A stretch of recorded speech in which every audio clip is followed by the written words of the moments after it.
Cooling water for a 10-minute period by Bailey. Goal.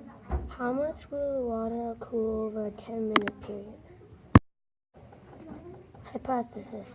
I think it will be hot. Materials. Data sheet, cups, ice, thermometer, and water. Procedure. 1. Take beginning temperature. 2. Add ice. 3. Record temperature every 1 minute for 10 minutes.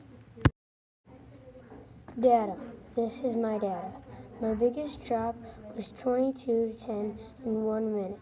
It dropped super fast. Conclusion.